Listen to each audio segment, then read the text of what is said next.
Magandang araw. Ang share ko naman sa inyo ngayon ay ang pagluluto ng dried na gabi.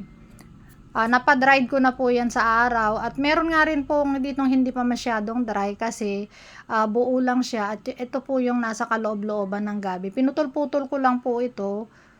Yan, gaya ng nakikita ninyo. Kasi kailangan siyang putol-putulin para hindi naman sobrang laki kapag niluto. At dahil nga galing kami ng La Union, ay dala po namin yan. Harvest yan galing sa ilog. Pero yung iba, pinadry ko na din doon kasi mabigat talaga magdala. Mabigat siya sa kilo. Pero meron din kaming dalang sariwa. Dahil nang hinayang naman ako, ang dami-dami. Pero kung maiiwanan lang doon, sayang naman.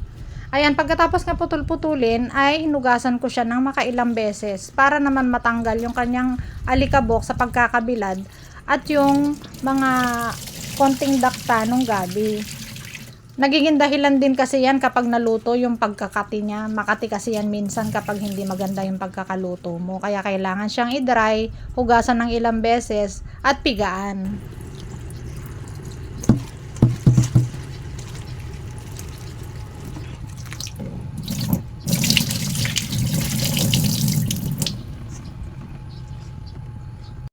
At pagkatapos nga hugasan at banlawan ng ilang beses, ay heto naman ako, pipigaan ko na po siya.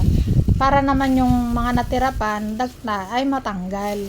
Ayan, nakikita nyo naman po at nag-wear pa ako ng gloves dyan para lang hindi naman masyadong makati sa kamay ko.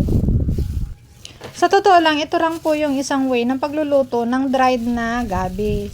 Yung iba naman, sariwa pa lang niluluto na nila. Gaya ng mga nagtinda doon sa palengke, hindi pa siya masyadong dry, pinuputol-putol lang nila yon at binibenta per kilo. Yung iba naman ay niluluto na siya ng direktag as is.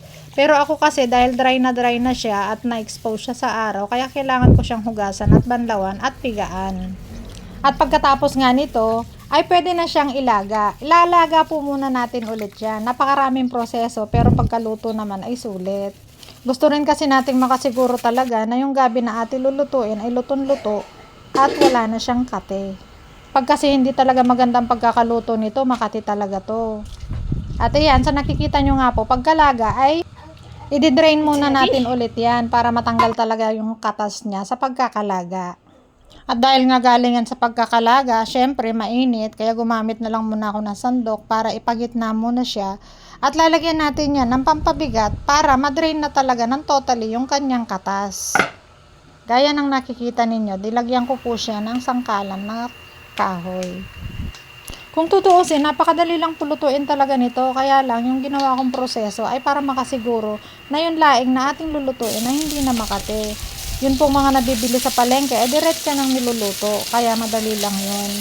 Ganun lang po talaga kadali yung lutuin. Kaso, ito talaga, ang proseso na ginawa ko ay talagang panigurado para lang hindi kumate yung ating nilulutong laing. Ayan, gaya nga po na nakikita ninyo, nagigisa na po tayo dito ng bawang, luya at sibuyas. Mekos-mekos lang natin yan hanggang sa lumabas na yung lasa ng bawang, sibuyas at luya.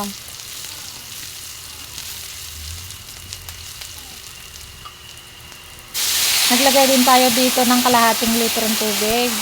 Pampaluto lang sa ating gabi ulit.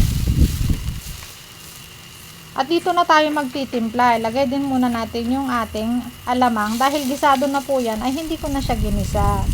Lagi po kasi ako nag-i-stock ng ginisang alamang dahil yan po ay ginagamit ko rin kapag nagluluto ako ng binagoongang talong. At syempre, kapag naglalagay tayo ng bagong ricado, ay kailangan nating i-mekos-mekos yan. Naglagay na rin ako dito ng dilis. Pwede rin natin itong isama sa gisa. At yung ating mga sili, isang red at saka yung green. Yan, wag po kayo magsawa sa pag memekos-mekos o pagkikiwar-kiwar. Naglagay din ako dito ng betchin. Buhat kasi nung mapanood ko, yung isang doktor na nagbablog tungkol sa betchin, ay siya na ang ginagamit ko. Bihira na akong gumamit ng iba pang pampalasa. Naglagay na rin ako dito ng isang Coco Mama na gata. Isa lang po muna kasi gagamitin po lang natin yan ng pampakulo sa gabi. At dahil nga may mga panimpla na siya at meron naman na siyang pampaalat yung ating alamang, ay kailangan na lang natin tikman mamaya kung ano pa yung kailangan nating i-adjust. Opo, wala po tayong measurement talaga dito kasi depende po yan sa ilalagay ninyong dami ng gabi. Hintayin na lang natin siyang kumulo at kapag kumukulo na, ilalagay na po natin yung ating dinagdag na panimpla at ang ating na-drain na pinakuluang dried gabi. At yan, base nga po sa nakikita ninyo, ay sinasalin ko na siya para lang matimplahan na naman ulit. At kung matabang pa, ay kailangan na naman ulit nating magdagdag pa ng pampalasa. Asin lang naman po yung kailangan nating idagdag. Hindi po tayo magdadagdag ng iba pang mga pampalasa para hindi masira yung kanyang lasa. Siya nga po pala, ang pagluluto po ng gabi, pagkaunang kulo lang, at saka pa lang po siya hahaluin, hindi po talaga siya hinahalo. Dahil nga po pinakuluan na yan, ay wala na po siyang kate, kaya pwede na po siyang haluin.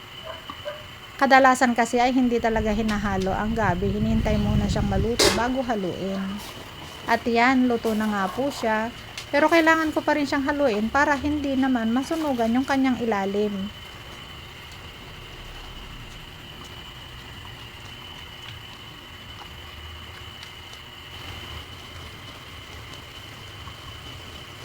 At dahil nga luto na siya at nahalo na rin natin siya, idagdag na rin po natin ulit yung natitira pang 2 Coco Mama na gata.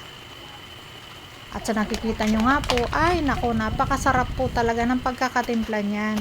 At sabi ko nga, kada maglalagay tayo ng ibang ricado, ay kailangan nating imekos-mekos. At para naman hindi masunugan yung ilalim, ay sa ilalim ko na lang siya hinalo.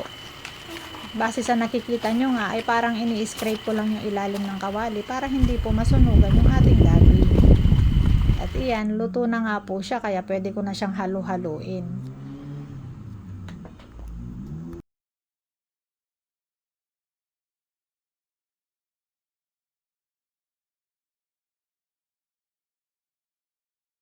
Nakikita nyo nga, ay puro halo ang ginawa ko kasi nga, baka masunugan yung ilalim nung kawali ko. Pero luto na po yan. Maraming salamat po sa panonood. Bye-bye!